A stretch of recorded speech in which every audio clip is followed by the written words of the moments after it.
GoCast no ar. Hoje para falar da dança de cadeiras dos treinadores de futebol. Será que teremos menos mudanças de técnicos neste Campeonato Brasileiro?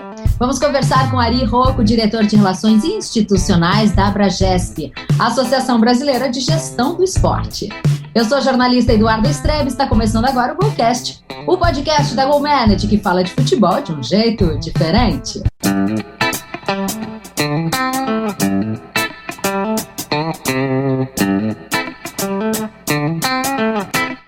Já se inscreveu no nosso canal? Estamos no YouTube como GoCast GoManage. Se inscreve, ativa as notificações. Toda terça tem um conteúdo inédito para você. E agora vamos apresentar o nosso time aqui do GoCast. Participam o presidente da GoManage, Luiz Henrique Nunes, o jornalista Norton Capel e a direção do programa é de José Pedro Villa-Lobos. Olá, Rocco, tudo bem com você? Seja muito bem-vindo. Olá, Eduarda, obrigado pelo convite. Para mim é um prazer poder participar do podcast da GoCast. É um prazer estar com o Norton, com o Luiz Henrique e com você. Obrigado pelo convite. Seja muito bem-vindo. Bom, Rocco, o levantamento aí da Folha de São Paulo mostrou que o Brasileirão tem o terceiro menor índice de mudanças de técnicos, aí com base nas últimas 10 edições disputadas. Foram 12 até agora. Em 2020 foram 17 mudanças. A gente sabe que o bicho ainda vai pegar até o fim do ano, né? Porque começa aquele sobe e desce na tabela, a briga para fugir do rebaixamento, esse número pode mudar. Mas essa nova regra que estabelece essa mudança na dança de cadeiras, você acha que foi uma boa? Estamos aprendendo um pouquinho com isso na prática? Eu diria que, na minha opinião, a nova regra foi uma boa, né? Agora, se estamos aprendendo, eu acho que eu ainda condicionaria um pouco a questão da obrigatoriedade. Estaríamos aprendendo se isso acontecesse voluntariamente ou por questões relacionadas a planejamento, né, da vida dos clubes, etc. Mas não por obrigação, né? Então, aí eu acho que assim, vamos aprender, mas vamos aprender de uma maneira forçada e não espontânea. Porque a questão realmente, né, que se fala, o ideal é você ter critério na hora da escolha do teu técnico e morrer abraçado nisso, né? Porque a gente vê variações, até mesmo de estilo de treinadores, vai um embora e vem outro completamente diferente, isso muda tudo. Então, essa consciência que é necessária, não é? Exato. Na realidade, assim, essa consciência que, na minha opinião, de um planejamento, né? Na realidade, o grande problema que eu vejo hoje, e aí saindo um pouco só da questão dos treinadores, indo mais para a gestão do futebol brasileiro como um todo, é que nós não estamos acostumados, na grande maioria dos nossos clubes mais importantes, de trabalhar com planejamento. Um planejamento que de uma certa forma, veja, olha, quais são os jogadores, qual é o elenco que a gente tem, qual é a característica desse elenco, então qual treinador que a gente vai trazer para trabalhar com esse elenco. Então, existem treinadores que gostam mais de trabalhar com atletas das categorias de base, outros com atletas mais veteranos, existem diferentes metodologias de jogo, treinadores que gostam, né, que são mais defensivos, outros que são mais ofensivos. Então, na realidade, o treinador ele é só uma peça de todo um planejamento que, na minha opinião, deveria envolver uma equipe de futebol como um todo, e isso deveria acontecer de uma forma periódica, né, como acontece, por exemplo, numa grande organização empresarial, em qualquer empresa. Então, é por isso que eu digo que assim, a limitação, a norma, né, a regra, ela veio para, de uma forma, tentar chamar a atenção para algo que deveria ser prática recorrente nos clubes de futebol no Brasil, na minha opinião. Eu ouvindo, Norton, eu ouvindo o Rocco, parece o Luiz Henrique Nunes falando. Então, impressionante. Eu vi que o Norton ia... Tudo bem, Rocco? Tudo bem, Rocco? Obrigado pela tua participação conosco. Olá, Luiz, estou bem, obrigado é incrível. Pelo convite. Olha, para aqueles que estão vendo em vídeo, eu vou levantar até meu caderno. Não vão conseguir ler o que está escrito aqui, mas a minha primeira pergunta foi toda ela respondida por ti agora nessa primeira parte, né? E como eu conheço. Planejamento é a palavra do Luiz. Não, eu até copiei umas frases que o Rocco disse, né? Abre aspas, né? Vai forçar os clubes a planejarem melhor o tipo de treinador que querem. Esse planejamento vai obrigar os clubes a contratar melhor, ou terão que conviver com uma decisão errada por mais tempo. Era justamente isso que eu estava dizendo e que tu já respondeu, né? A lei, a Duda começou na introdução dizendo, olha, é uma das menores taxas de mudança de treinadores nos últimos anos. Mas está diminuindo talvez por conta da obrigação, não por conta de uma evolução dos clubes. Isso está claro. E exatamente o que tu disse, será que eles têm que entender que tipo de treinador eles querem? Eles têm que entender que tipo de jogadores eles têm para que casem uma coisa com a outra, né? Nós tivemos aí no Internacional, em Porto Alegre, um exemplo de um espanhol, né, do Miguel Ángel, que parecia um treinador revolucionário e que não se adaptou ao clube, né? Os jogadores não se adaptaram ao sistema tático dele, ou seja, foi feita uma escolha sem que fosse pensado todo ou planejado todo. A grande questão é essa, os clubes eles não estão, a gente não sabe, essa resposta a gente não tem, a gente não sabe se eles estão aprendendo a lidar com essa questão e diminuindo a troca de treinadores, né? Ou se estão fazendo isso porque são obrigados, né? E alguns até na questão do jeitinho, olha, eu só posso demitir um, então eu não vou te demitir, sai por tua conta, né? Essa é uma coisa que a gente vai ver com o tempo, com o andamento. E tomara, né? Eu particularmente, tu disse que é a favor da lei, eu particularmente sou contra, porque eu defendo a iniciativa privada, e o clube é privado. Se o clube quiser trocar um treinador por dia, é problema do clube, não é problema de ninguém tem que impor isso, né? Mas talvez ela ajude, né? Tudo sempre tem um lado bom, né? Tudo tem um lado ruim e tem um lado bom. Talvez o lado bom seja que ela obrigue realmente os clubes a sentarem e pensar, olha, nós temos que ser melhores do que nós somos, porque a gente não vai poder viver de jeitinho eternamente. Luiz, você colocou uma coisa que eu considero importante e acho que é interessante mencionar, que é assim, eu sou a favor dentro do nosso cenário, né? Eu sou a favor da limitação das trocas de treinadores em função do nosso cenário, porque vai, de alguma forma, obrigar os clubes a fazerem algum tipo de planejamento. Agora, eu não tenho dúvida nenhuma, e aí eu concordo 100% contigo, que os nossos clubes, na realidade, eles são todos privados, eles deveriam ter a liberdade de fazerem o que quiserem, o que gostariam de fazer, mas eles deveriam ser regidos pela mesma ótica que regem, do ponto de vista da gestão, as entidades privadas, quer dizer, uma grande empresa. Então, você tem lá um orçamento, você vai trabalhar com esse orçamento, e esse orçamento vai te ajudar a dizer para o seu torcedor que, olha, não dá para ser campeão com esse dinheiro. Então eu vou buscar vagas na Libertadores. Então, na realidade, a gente deveria ter uma relação muito mais profissional em todos os aspectos da gestão de um clube de futebol. Porque eu costumo brincar e dizer muito aqui, né, quando tem oportunidade né, nas rodas ou mesmo nos eventos e debates que eu participo, que o Brasil hoje, os clubes de futebol, na sua grande maioria, são entidades políticas, né, mas que orbitam e que transitam no universo em todo o mundo hoje, que é extremamente profissional, extremamente empresarial. E isso, aos poucos, na minha opinião, está fazendo com que a gente perca a competitividade esportiva. Rocco, muito obrigado por estar conosco, Norton Capel. É que quando a gente fala nessa questão de que diminuiu o número de treinadores, a gente ainda tem um número espantoso. De 20 clubes, 12 trocaram de treinador com 13 trocas.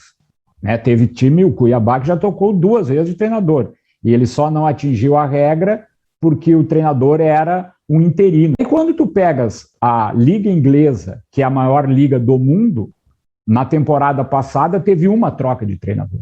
Então, o nosso número é assustador em termos de quantidade de trocas. Eu também, particularmente, fui contra a medida e até manifestei isso nas minhas redes sociais, no clube aqui que eu atuo como conselheiro internacional. Então, o que eu acho que esta medida, apesar dela ter vindo e de uma forma imposta com uma divisão muito grande dos clubes, né, foi 11-9, ou seja, mostra mais uma vez o quanto o futebol brasileiro não tem um caminho, mostra essa realidade absurda da quantidade de treinadores, porque isso tudo é descontinuidade e custo para os clubes. Não tenha dúvida, Norton, e agradeço novamente o convite para participar. O grande problema, e aí você colocou a questão da Inglaterra, que acho que é um exemplo interessante para a gente pensar, que nem, por exemplo, o Liverpool. Né? O Liverpool é um clube de futebol que hoje pertence a uma empresa, prioritariamente a uma empresa norte-americana. Então, quando os norte-americanos entraram lá, eles, né, depois começaram a pensar eles tinham um projeto para o clube, né, conheciam, pegaram informações sobre como funciona a torcida, fizeram um levantamento de como é que é o clube, o que os torcedores gostam, etc. E aí foram buscar um treinador que, de alguma forma, eles acreditavam que se encaixasse com esse projeto, né? E usaram para isso uma série de dados analíticos, né, que contrataram uma empresa lá, e aí chegaram no nome do Jürgen Klopp, que naquele momento já havia sido campeão alemão com o Borussia, já havia chegado numa final de Champions League, mas era um sujeito ainda não tão conhecido como hoje, né? E aí o Jürgen Klopp veio para tocar um projeto e montar uma equipe, e até ele conseguir, né, ganhar suas primeiras competições, ele demorou 3, 4 anos. Então, veja, foi um projeto, um planejamento, uma coisa de médio e longo prazo, né, coerente com os valores do clube, dentro de uma proposta de gestão. Então, assim, isso, na minha opinião, isso é você gerir, né, uma agremiação profissionalmente. É lógico que, aqui na nossa realidade, uma série de coisas dificultam isso, né? A principal delas é o fato de que a cada 3, 4 anos a gente tem que trocar as pessoas, a gente pode trocar as pessoas que dirigem os clubes, porque a gente está falando de entidades associativas, né?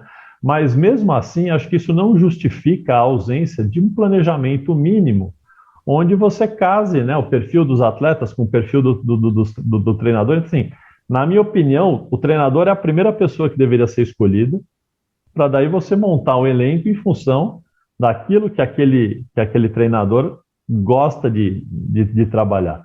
E aqui a gente faz ao contrário, a gente tem os jogadores e vai trazendo os treinadores, né, e muitas vezes vai trazendo os treinadores muito para agradar a torcida, do que efetivamente dentro de um projeto, de um planejamento, do que se quer da agremiação naquele momento, né? Então, por isso que eu circunstancialmente fui a favor, porque, na realidade, minimamente vai obrigar, de uma certa forma, as entidades a planejarem um pouco, né, dentro de uma ausência de planejamento. Ari, o Dorival Júnior, treinador, esteve conosco há pouco tempo aqui no nosso Golcast. E ele foi bastante duro, né, deu declarações fortes sobre essa questão da estrutura do futebol brasileiro.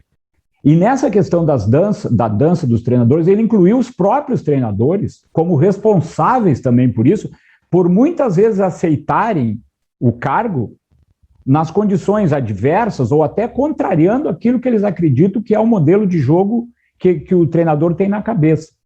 Essa questão estrutural arraigada é da nossa cultura de jogar futebol, porque a própria seleção brasileira tem um histórico de troca de treinadores muito maior que comparado a qualquer outra seleção de nível mundial ou de top mundial. É uma questão cultural que nós vamos ter que conviver com ela por ainda quanto tempo, na tua opinião?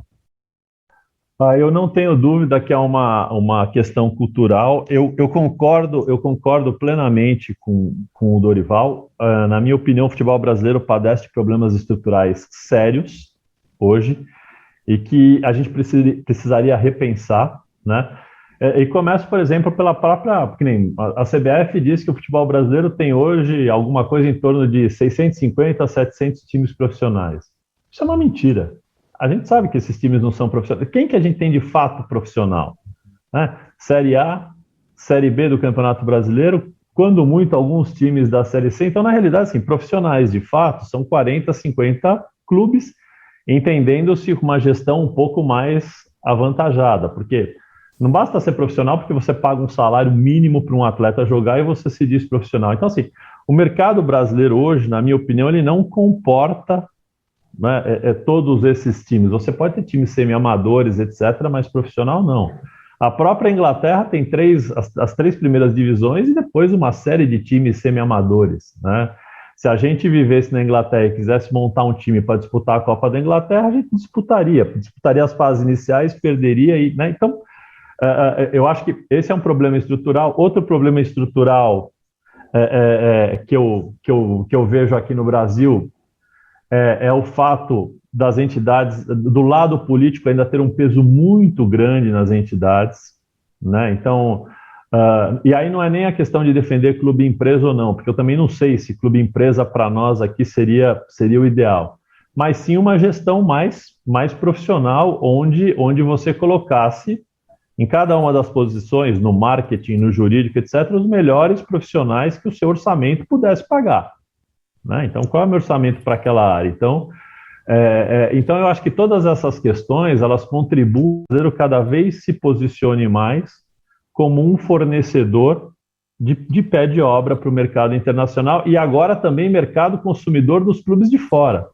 Porque a nossa juventude, nossos jovens, adolescentes, etc., principalmente os de classe média, consomem muito mais as equipes de fora do que as nossas, né? Do que as equipes brasileiras. Então, acho que toda essa situação, na minha opinião, está nos colocando à margem, porque o futebol mudou muito, né, dos anos 90 para cá, vamos dizer assim, dos anos 2000 para cá. Aquele período que nos consagrou não existe mais. Talvez 2012 tenha sido o último grande respiro, né?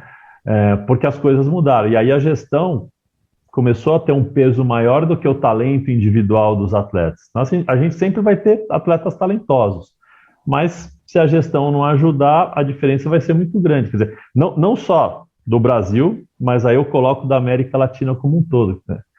Se a gente pegar até 2002, havia um equilíbrio nas conquistas de Copa do Mundo entre Europa e América do Sul, Brasil, Argentina e Uruguai. 2006, 2010, 2014, 2018, 4 finais, a gente só teve a presença de um sul-americano, que foi a Argentina aqui no Brasil, o resto só países europeus, e países que até algum tempo atrás não tinham grande expressão, mas que ao planejarem as suas seleções, como o caso da Bélgica, né, como a própria França tem um planejamento, a Inglaterra, que ficou muito tempo à margem, tem um planejamento de seleções e agora está obtendo alguns resultados.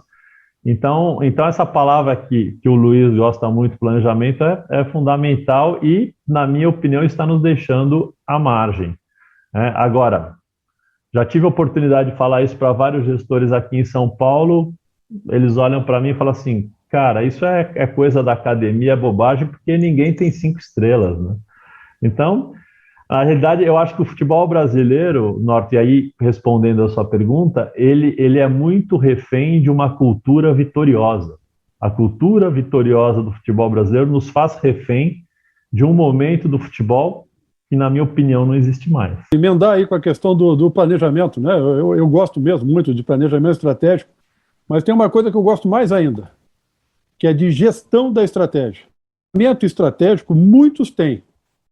Alguns clubes têm planejamento estratégico até por força dos seus estatutos. E aí se cria uma comissão, se faz um planejamento estratégico todo, e depois ninguém mais bota aquilo numa gaveta, ninguém mais olha para aquilo, e aquilo não adianta nada, né? Então, estava falando aí do exemplo do Klopp no Liverpool, eu tenho certeza de uma coisa, né? O Liverpool deve ter feito um planejamento muito mais minucioso, muito mais criterioso, com muito mais chance de acertar na escolha do treinador. Mas eu tenho certeza que o que eles fizeram foi gerir isso estrategicamente.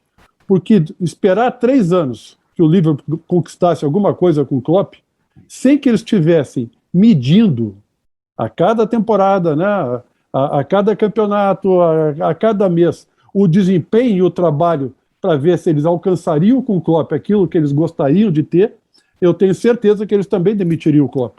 Aliás, eu acho que qualquer time da Premier League, da La Liga, seja quem for, também demitiriam os seus treinadores se eles não tivessem sendo monitorados, medidos para entenderem que aquele trabalho estava de acordo com o planejado e que estivesse dando resultados. Mesmo que esse resultado não fosse uma conquista, uma vitória do clássico do final de semana, né?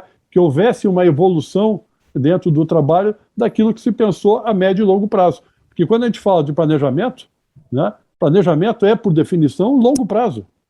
Então, muito clube de futebol nós temos um planejamento, e muitas vezes quem fala isso é o treinador. O nosso planejamento, como se o planejamento do departamento de futebol não tivesse nada a ver com o planejamento do clube, inclusive. Da maneira que a torcida gosta de ver o time jogar, o que aquele clube quer alcançar, em quanto tempo, da onde quer buscar recursos, aonde quer se apresentar, se quer ser melhor internacionalmente do que localmente, né? Então, assim, muitos falam de um planejamento que é bobagem, né? É bobagem, na verdade não existe. E se existisse, de fato, com esse cuidado que eu tenho certeza que se faz lá fora, né, os treinadores teriam muito mais chance de ficarem aqui por mais tempo, né? Não tenho dúvida nenhuma. Concordo com tudo que você falou, Luiz, e acho que foi perfeito. Na realidade, não basta ter planejamento, você tem que gerenciar estrategicamente esse planejamento. E esse planejamento ele tem que envolver todas as áreas da organização. Ele tem que ser pensado, o futebol, com o marketing, com uma série de outras coisas. E aqui o que muitas vezes a gente vê na estrutura dos nossos clubes, inclusive nos grandes clubes, é que você tem feudos, né? Você tem feudos que... Esses feudos dentro do clube pertencem ao grupo político que ajudou o presidente a ser eleito, então ele tem que dar um marketing para alguém, depois ele vai dar o futebol para alguém que também o ajudou, mas que é de uma corrente um pouco diferente. Então, aí você tem pessoas que se conversam muito pouco e que às vezes até não gostam uma das outras e vão trabalhar contra a outra, né? E quem sai perdendo com isso é o clube, quer dizer, então... Tudo deveria ser planejado de uma forma e executado de uma forma mais estratégica. E o clube perde dinheiro com isso. Eu costumo dar um exemplo muito interessante que, para mim, ele salta aos olhos e para vocês aí acho que vai fazer um certo sentido. Quer dizer, o Corinthians, num determinado momento lá atrás, contratou o Alexandre Pato, que veio aí do Internacional de Porto Alegre. Um belíssimo jogador. Naquele momento ainda... Era considerado uma promessa, estava lá se não me engano, estava no Milan. Pagou-se, na época, se eu não me engano, 42 milhões de euros pelo atleta. O Alexandre Pato é um atleta que, na minha opinião, ele não tem o perfil daquilo que o torcedor corintiano gosta, que é um jogador mais raçudo, que é um jogador mais...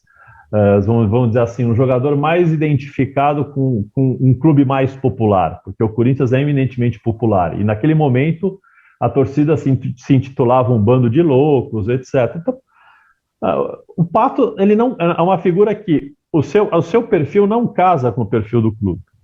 Qual seria a grande chance dele ser aceito no clube? Performance, né? O futebol tem isso, se ele fizesse 2 gols por partida, ele podia não ter nada a ver com a torcida, mas ele ia ser idolatrado, né? Não foi o caso. Então, ele acabou saindo do clube, e onde ele foi ter uma fase um pouco melhor aqui em São Paulo? No São Paulo, que é um clube, uma torcida um pouco mais elitizada e mais próximo de um atleta que frequentava São Paulo Fashion Week.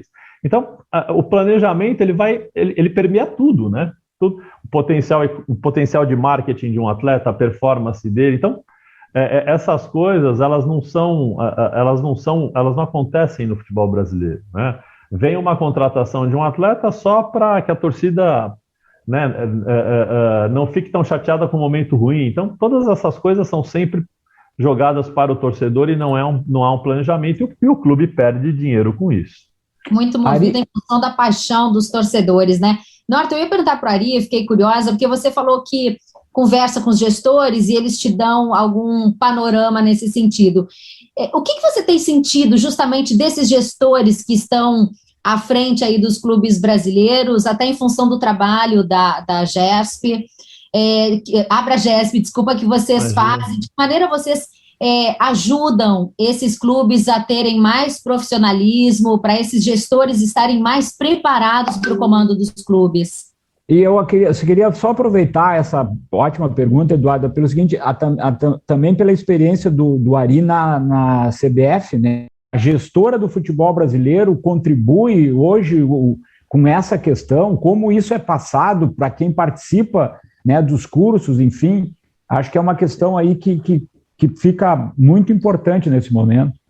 Então, vamos lá, eu vou dividir a resposta em duas e depois vou chegar a uma mesma conclusão unindo as duas partes. Então, primeiro, a pergunta que a Eduarda fez, normalmente o que acontece é a academia, dentro do futebol, a academia e o mercado não se conversam, por diversos motivos, né? Então, vamos dizer, o mercado do futebol tem sempre muitas restrições a gente, a quem vem das universidades, né? Porque acha sempre... E aí essa é a parte da responsabilidade da universidade também, porque existem o futebol do ponto de vista acadêmico, o esporte do ponto de vista acadêmico, ele atrai os mais diversos interesses. Então você tem pessoas estudando futebol na sociologia, você tem pessoas estudando na psicologia, você tem acadêmicos estudando, que nem o nosso caso, na educação física e no esporte, na gestão. Então, aí obviamente, tem o pessoal da fisiologia. Então, medicina esportiva, a fisiologia brasileira é extremamente avançada porque aí existe uma parceria mais próxima, né?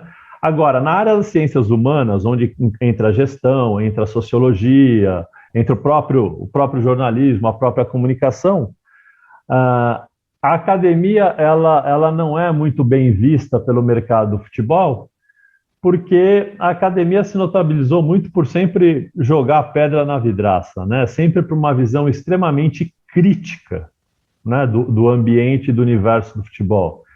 Isso vem desde a época da ditadura militar, onde na academia se acreditava que você não deveria torcer, porque se você torcesse era conivente com o regime, N motivos aí, né? E o mercado não está muito acostumado a ver a academia se aproximar para tentar ajudar. Olha, o que a gente pode ajudar vocês, né, a entender melhor? Então, a academia tem responsabilidade e o mercado tem muita restrição, porque também durante muito tempo, né, o mercado foi caracterizado por uma má gestão, para a gente ser gentil aqui, né? Não colocar outras questões relacionadas à corrupção, etc. Então, sempre houve essa cisão. Hoje há uma aproximação maior, mas ainda é difícil, né? Você entrar para uma pesquisa, oferecer uma pesquisa, e olha que, como nós estamos numa universidade pública aqui, na Universidade de São Paulo, quer dizer, quando a gente se aproxima de algum clube para pesquisar, a gente pesquisa sem custo algum para o clube, né? Então a gente está oferecendo, né? E mesmo assim a gente tem dificuldade de ser aceito. O papel da CBF Academy, que o Norton perguntou. A despeito de todos os problemas que a CBF tem vivido, a Academy é uma unidade hoje que tem uma certa autonomia dentro obviamente está presa à CBF, mas tem uma certa autonomia.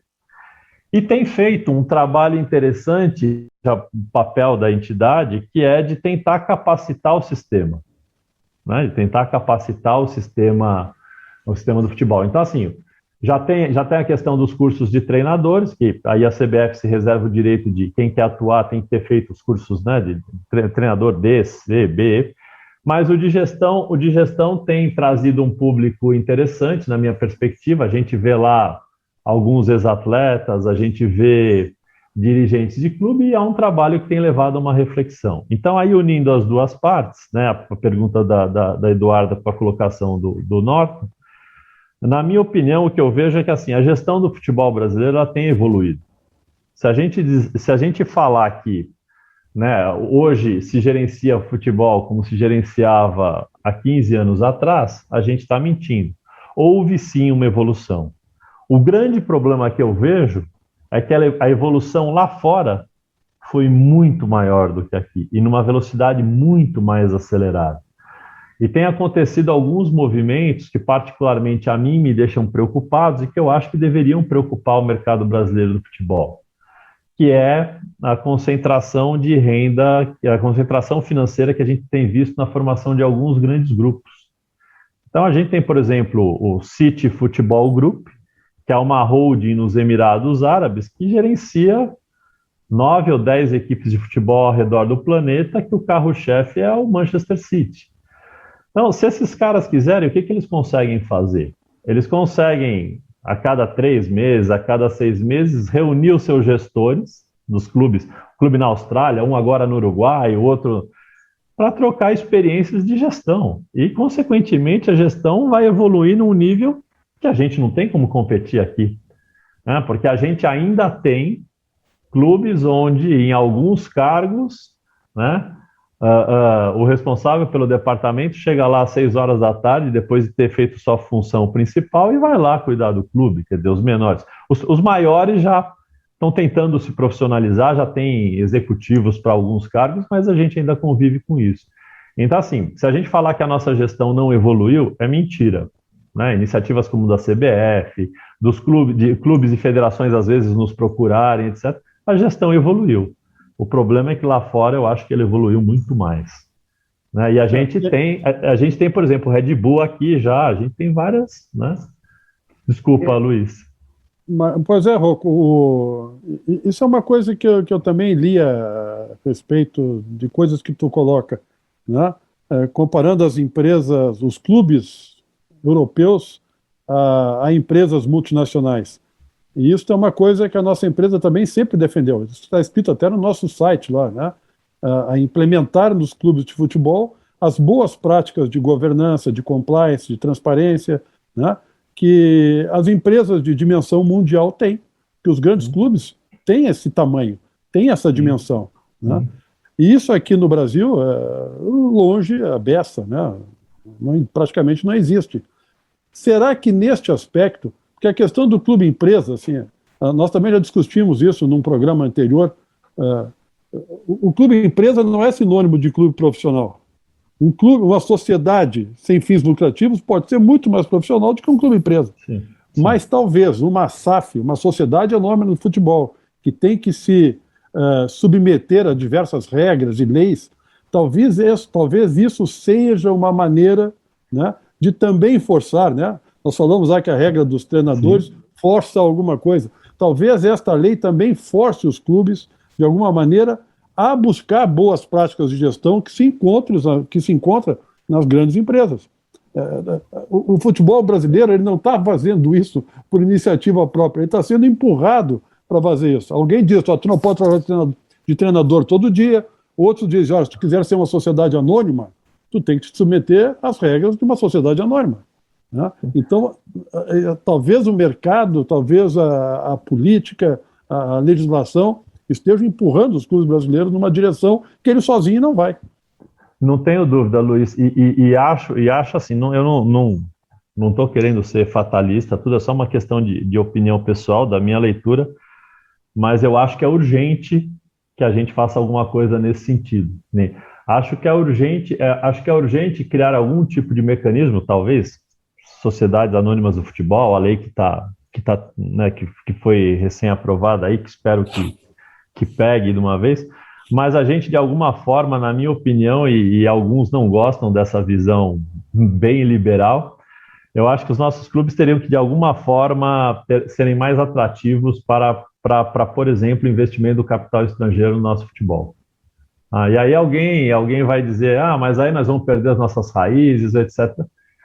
Se o dono do dinheiro for minimamente inteligente, em geral, essas pessoas não rasgam o dinheiro, né? Você vai se preocupar com o seu cliente, com o seu torcedor, você vai se preocupar com uma série de coisas, né? Com a comunidade que está ao redor do seu clube. Você vai fazer uma gestão profissional, né? De alguma maneira, tu está falando em os clubes se reinventarem. Eles precisam se reinventar. Né? E tu tem mestrado, tu tem doutorado, tu tem pós-doutorado. Os teus trabalhos sempre, né? Os teus trabalhos se deram sempre voltados ao esporte e há muita pesquisa. Né? Sem dúvida. Se tu não trouxer um pouco disso para dentro dos clubes, pesquisa, inovação, formação dos seus colaboradores, eu não me refiro só ao departamento de futebol, a todo o clube, para que haja essa integração de planejamentos que a gente falou antes. Se não tivermos isso, nós não teremos projetos, processos que vão permitir que o clube se inove, que ele se reinvente. Né? Não existe isso. Nenhuma organização vai conseguir ser diferente, se reinventar e inovar se não tiver isso. Na realidade, a gente está falando, talvez, de um dos principais produtos de exportação do Brasil, o futebol. Com certeza a gente está falando daquele aspecto da nossa cultura, ou daquele aspecto da nossa, vamos dizer assim, da nossa cultura / economia, que é mais conhecido em todo o mundo.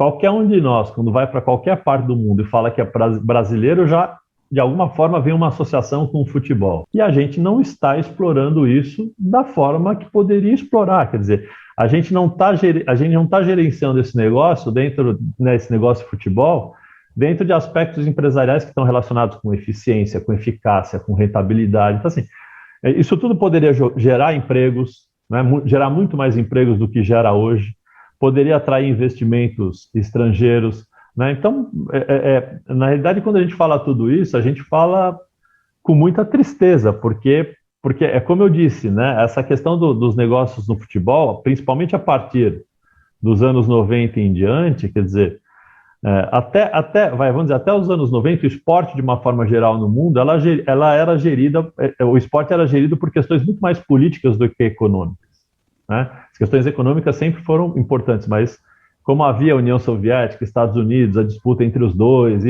então o esporte tinha uma conotação política muito grande. A partir dos anos 90, quer dizer, quando há um ingresso maior de dinheiro no esporte, quando foram permitidos os profissionais nos Jogos Olímpicos de Barcelona 92, e o time lá da NBA, o Dream Team, foi um exemplo disso, a gestão, o planejamento da gestão e colocar a gestão estratégica em prática passaram a nortear esse universo. E aí a gente, na minha opinião, mesmo evoluindo, ainda está para trás, porque o desenvolvimento na Europa, no mercado americano, foi muito maior. E veja, não estou defendendo aqui trazer para o Brasil aquilo que eles fizeram lá, não é isso, ou como fazem os americanos, porque isso tudo é impossível. Mas eu acho que a gente tem que encontrar as nossas soluções para aproveitar melhor todo esse mercado, senão a gente vai ficar para trás. Ari, eu queria colocar alguns pontos nesse caldo aí maravilhoso que a gente está discutindo. Falar sobre questão de geração de valor, né? A informação, e tu podes me corrigir, o futebol no Brasil antes da pandemia gerava 0,7% do PIB. Na Espanha, por exemplo, seria 1,2% do PIB, com basicamente 2 clubes. O que é inacreditável é que a Espanha tem 2 clubes e que geram toda essa quantidade de dinheiro. A outra questão que também eu queria trazer aqui para a discussão é o seguinte: casualmente, o nosso tema inicial, e ele evoluiu, era a questão dos treinadores. Completou 1 ano, agora no início de setembro, o Maurício Barbieri, o jovem treinador do Red Bull. Com isso, ele passou a ser o treinador brasileiro da Série A mais longevo, coincidentemente num clube empresa. Ou seja, onde essas questões que estão sendo discutidas aqui, planejamento, estratégia, onde nós queremos chegar, tem mais tranquilidade e é praticada.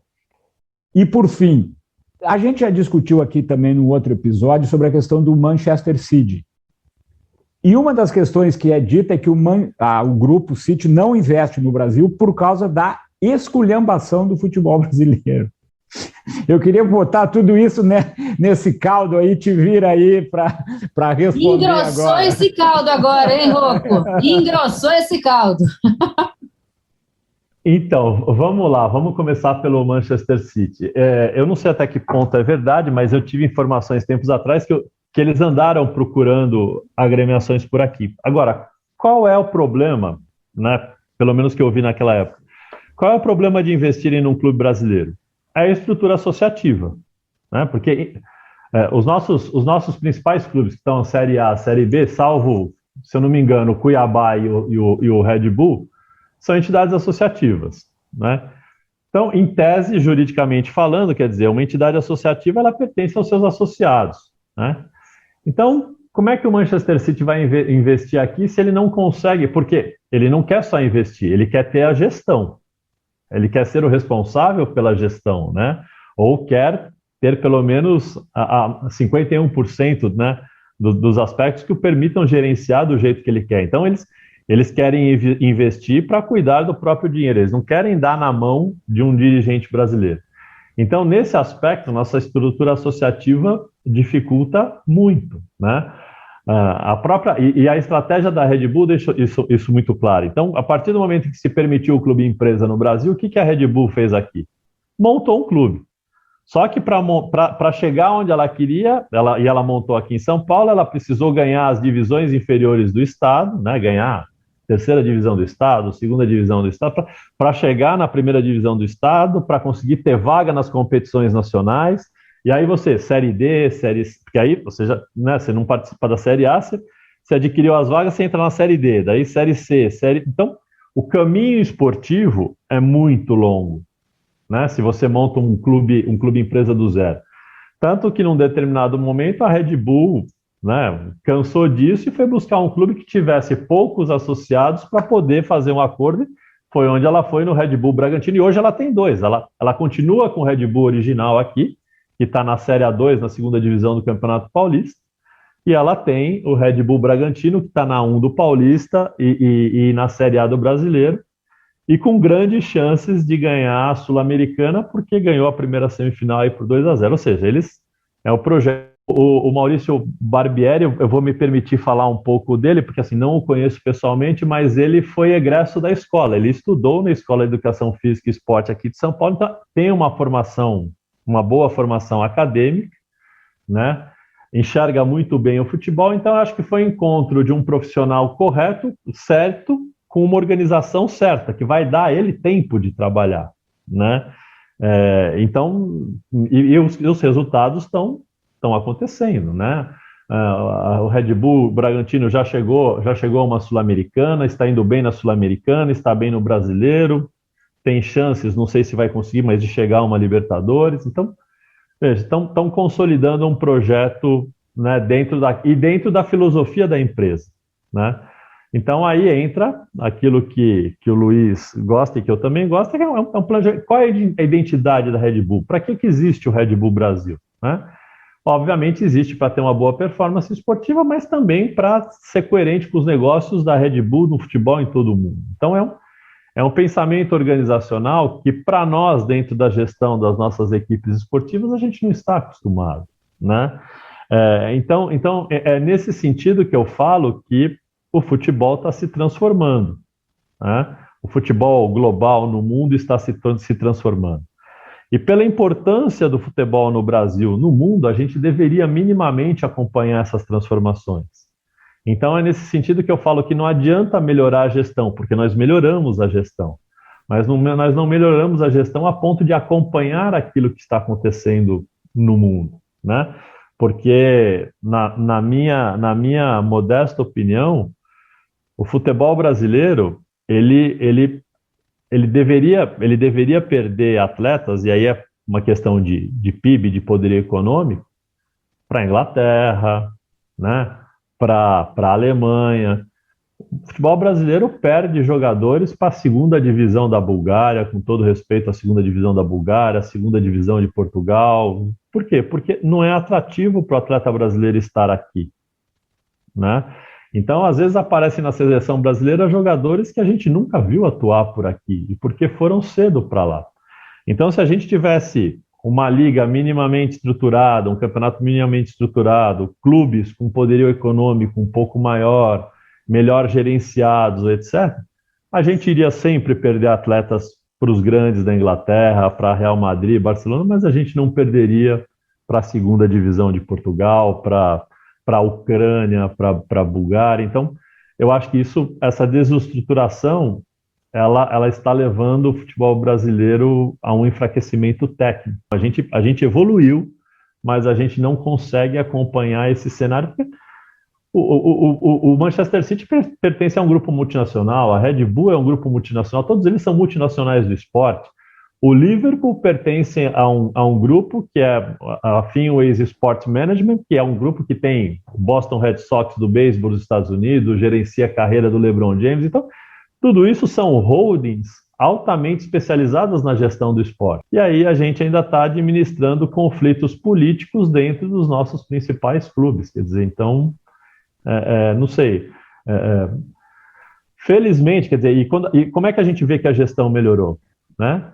A gente tem conseguido dominar aí, esportivamente a América do Sul, né? Quer dizer, a gente já não disputa mais com a Argentina, a gente está na frente, pode até perder uma vez ou outra, como aconteceu, mas vide Libertadores, a gente está na frente deles, então a gente evoluiu mais que eles, mas perto, na minha opinião, perto do potencial global que o futebol brasileiro tem como negócio, eu acho que a gente está muito atrás. O Rocco foi um negócio que eu concordo plenamente, né? Tem algumas questões apenas. Quem investe tem que mandar. O cara não vai botar recurso porque ele não quer perder dinheiro, ele quer crescer naquilo que ele está investindo e, se possível, recuperar com lucros o dinheiro que ele colocou ali. Então não é nem o caso de entregar a gestão para um brasileiro. Ninguém entrega a gestão para ninguém, seja brasileiro, americano, francês, russo. Tu não entrega a gestão para ninguém. Se tu botou o dinheiro, vai querer gerir o teu dinheiro, é evidente. Agora, e essa questão que tu falou agora no fim também, que a gente está à frente da Argentina e de outros sul-americanos, também não devia ser o nosso parâmetro, né?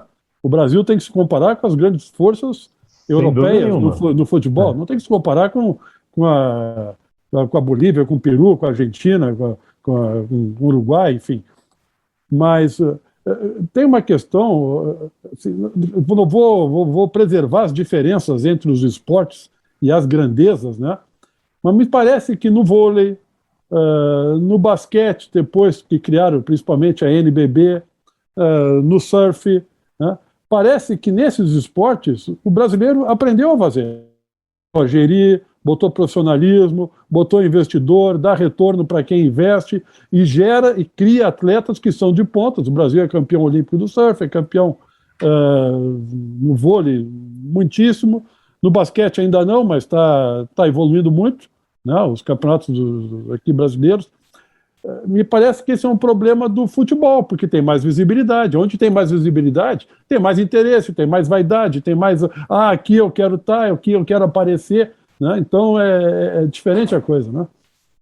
E tem mais conservadorismo também, que nem o basquete, a Liga Nacional de Basquete, para mim, ela é um claro exemplo do que poderia acontecer com o futebol. Quer dizer, se não me engano, a Liga está indo para o 12º ano, alguma coisa assim, mas ela surgiu por quê lá atrás? Porque a Confederação Brasileira de Basquete, num determinado ano, teve naquele momento, porque a Confederação também melhorou muito, muito, muito ultimamente, mas a Confederação lá atrás, né, 12, 13 anos atrás, ela teve problemas para organizar o Campeonato Brasileiro de Basquete. Questão de brigas jurídicas, uma série de problemas, né? E aí, naquele momento, os clubes... não ter o Campeonato Brasileiro de Clubes era prejudicial para eles, né? E aí os clubes resolveram se organizar e resolveram montar uma liga, um modelo de liga, que é tipo uma entidade, a liga, para organizar a competição, onde quem gerencia aquilo, quem faça parte do conselho de administração da liga, sejam os clubes. E aí eu diria que naquele momento o basquete brasileiro só não morreu porque a liga, né, ela se estruturou e conseguiu criar uma competição extremamente atraente, parcerias com a NBA, né? Então, o basquete brasileiro voltou a crescer por conta da liga e isso acabou provocando depois uma melhoria na Confederação Brasileira de Basquete, né? Então, veja, competência para isso a gente tem, quer dizer, o basquete fez, né? O surf faz. Então, né, o que falta dentro do futebol é a vontade política, né? É que quem está ganhando hoje talvez não queira abrir mão do quanto ganha em prol de mais gente ganhar, porque você transformando isso num grande negócio, muito mais gente vai ganhar. Né? Ari, a gente está indo para o final do programa, mas a minha última pergunta, tu tocasse na palavra, a Liga.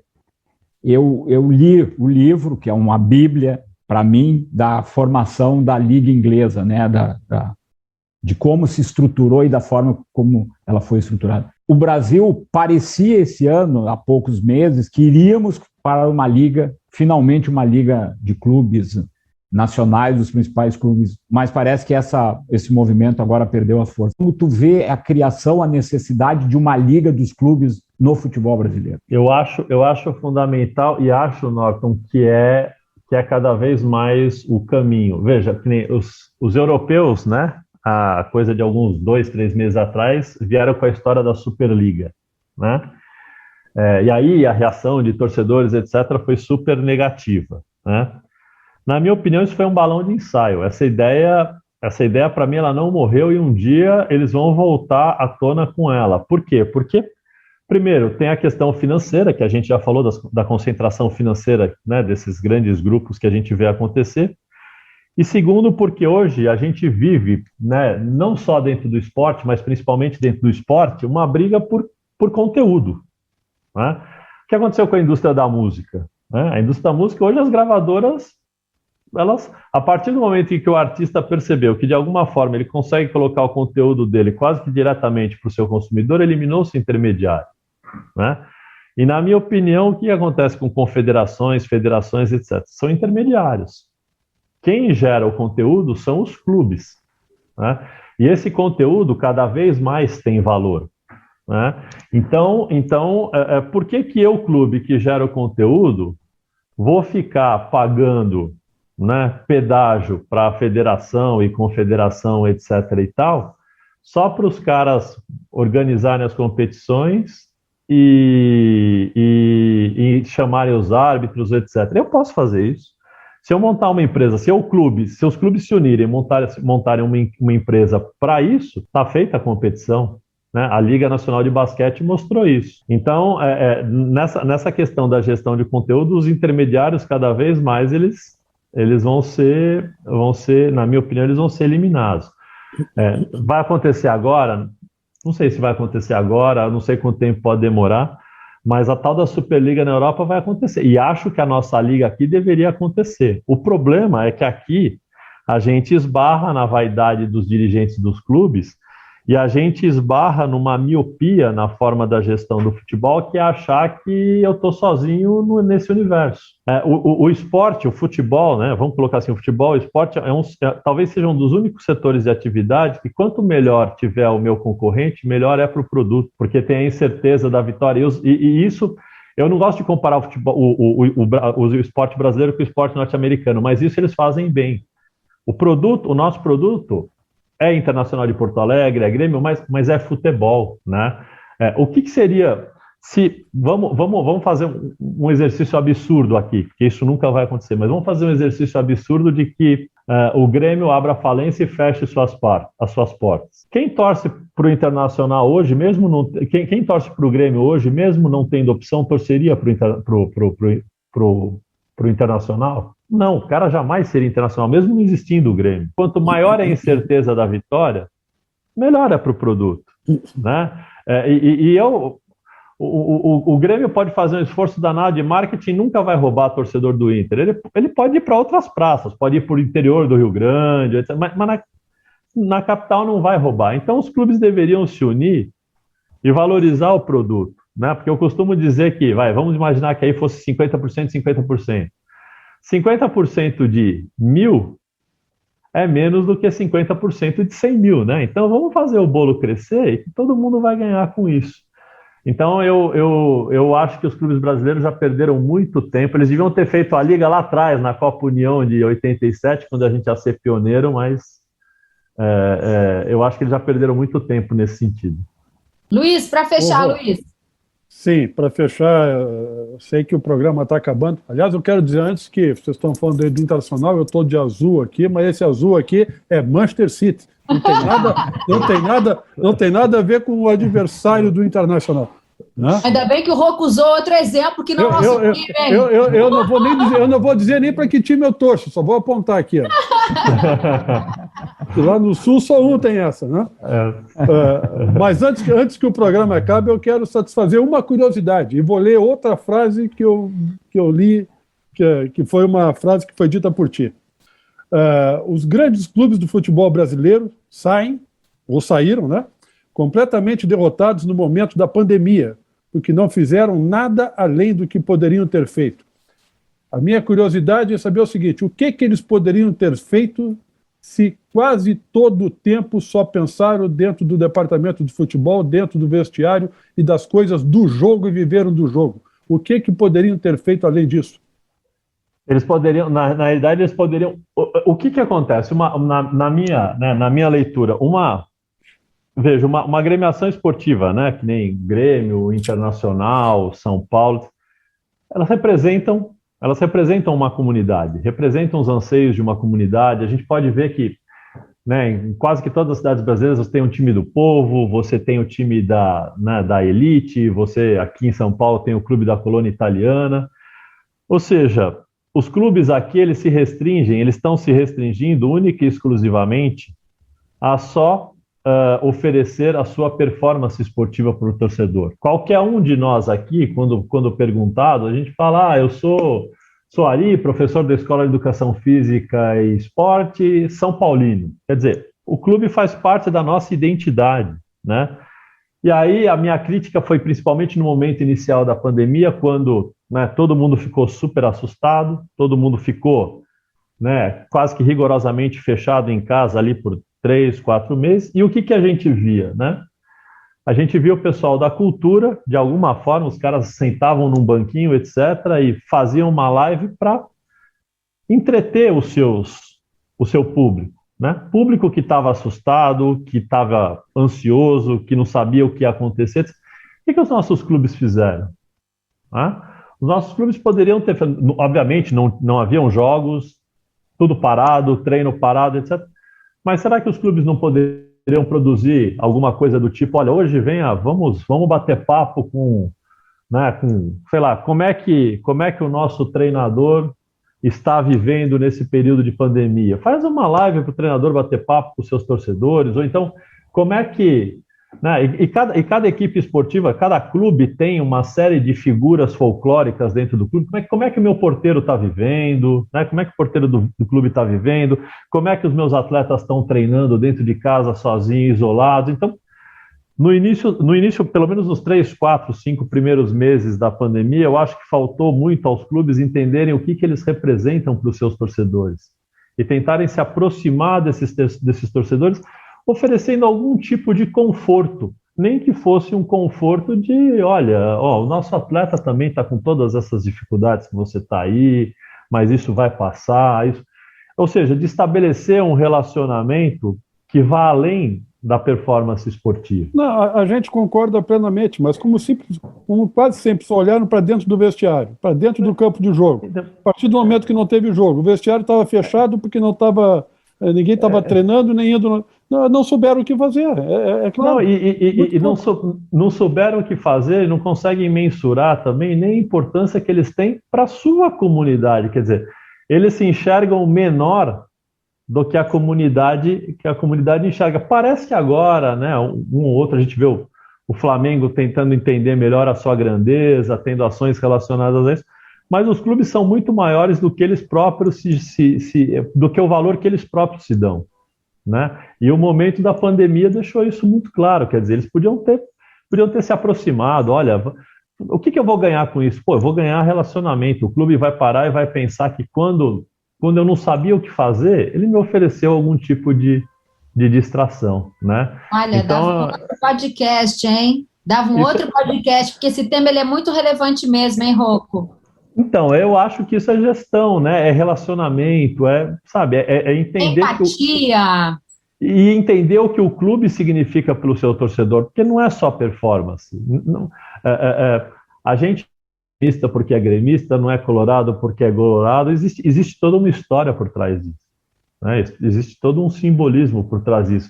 E os europeus sabem explorar isso bem, né? Muito bom, hein? Olha, a gente poderia ficar falando aí mais sobre esse tema também, que nos agrada demais.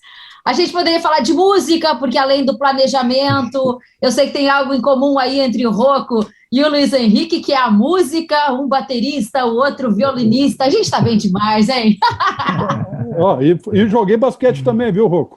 Então, olha lá.